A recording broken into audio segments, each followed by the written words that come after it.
कल वाली वीडियो में हमने देखा था कि कॉन्ट्रैक्ट होता है जो एनफोर्सेबल बाय लॉ होता है, मतलब जिसे हम कानून के द्वारा करवा सकते हैं।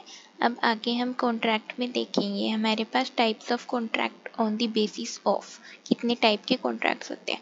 हमारे पास वैलिडिटी में 4 टाइप के कॉन्ट्रैक्ट्स होते हैं, फॉर्मेशन में 2 टाइप के, परफॉर्मेंस में भी 4 टाइप के। और जो हमारा कॉन्ट्रैक्ट है according to the English law हमारे पास एक फॉर्मल कॉन्ट्रैक्ट होता है और एक सिंपल कॉन्ट्रैक्ट होता है। सबसे पहले हम वैलिडिटी के इस हिसाब से देखेंगे। वैलिड कॉन्ट्रैक्ट में जो हमारा कॉन्ट्रैक्ट है वो वैलिड होता है। जैसे हमने कहा कि मैंने किसी को चॉकलेट दी है तो मैं उसको चॉकलेट दूंगी तो सामने वाला पर्सन मुझे पैसे देगा, तो ये हमारा एक वैलिड कॉन्ट्रैक्ट हो गया। अब उसके बाद हमारे पास आता है वॉइड कॉन्ट्रैक्ट। वॉइड कॉन्ट्रैक्ट में हम ये कह सकते हैं कि जैसे जो चीज़ पहले इनफोर्सेबल थी लॉ से। फॉर एग्ज़ाम्पल इसको समझने के लिए कि मैंने मिस्टर एक्स को कहा कि मुझे ये बुक पब्लिश करवानी है और कुछ दिनों बाद मिस्टर एक्स की डेथ हो जाती है, तो ये काम तो फोर्सिबल था पर ये मतलब अब ये इम्पॉसिबल हो चुका है परफॉर्म करने के लिए, पर अब ये काम नहीं हो सकता। ये पहले हो सकता था, इसमें अगर जो वो करते या नहीं करते, वो पैसे ले लेते या नहीं ले लेते, तो वो उसके बाद, बट अब उनकी डेथ हो चुकी है इसलिए वो वॉइड कॉन्ट्रैक्ट हो गया क्योंकि इसमें कोई लीगल इफेक्ट है ही नहीं। इलीगल एग्रीमेंट में हम ऐसे कह सकते हैं जैसे हमने किसी की टांग तोड़ने का, मैंने कहा कि तुम मुझे तुम इसकी टांग तोड़ दो, मैं तुम्हें इतने पैसे दूंगा, तो ये इलीगल एग्रीमेंट है।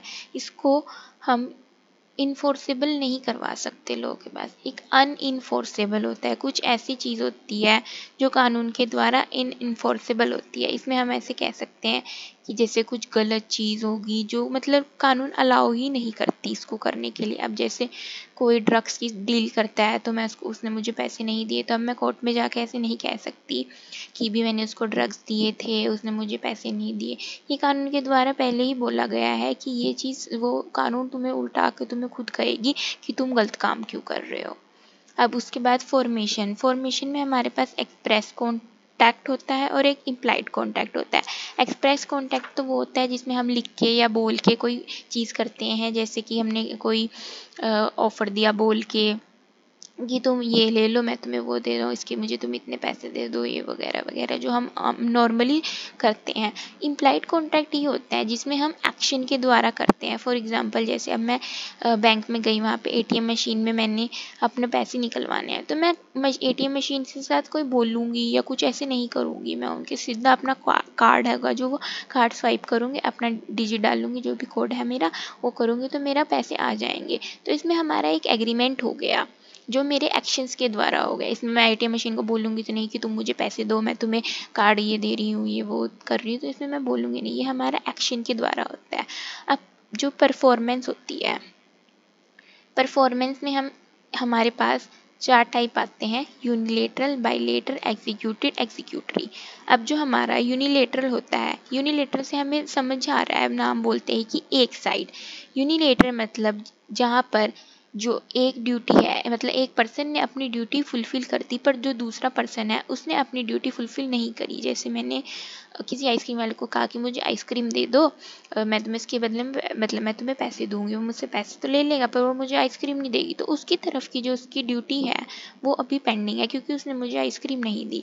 बायलैटरल कॉन्ट्रैक्ट में हम ऐसे कह सकते हैं कि दोनों तरफ जो हमारी पार्टीज़ हैं उनकी ड्यूटीज़ आउटस्टैंडिंग है, मतलब अभी पेंडिंग है, उन्होंने अपनी ड्यूटीज़ पूरी नहीं की। इसमें हम एग्जांपल में ऐसे कह सकते हैं कि मैंने किसी को कहा कि मुझे ये कार बेचनी है, सामने वाले पर्सन ने मुझे कहा हाँ ठीक है, मैं तुम्हारी कार 1 लाख रुपए में ले लूँगा।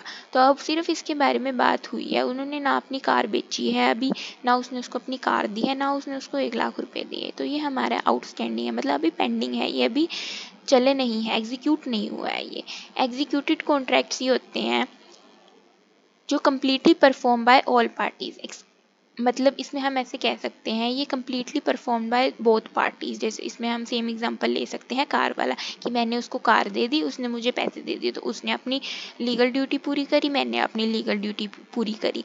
एग्जीक्यूटरी कॉन्ट्रैक्ट्स होते हैं जिसमें समथिंग रिमेन्स, मतलब समथिंग रिमेन्स में हम ऐसे कह सकते हैं कि एक चीज़ है जो अभी पूरी नहीं हुई है, इसको हम यूनिलेटरल की तरफ मान सकते हैं। ये यूनिलेटरल एग्जीक्यूटरी कॉन्ट्रैक्ट्स का ही पार्ट है, मतलब एक तरफ की पार्टी ने अपनी ड्यूटी परफॉर्म नहीं की।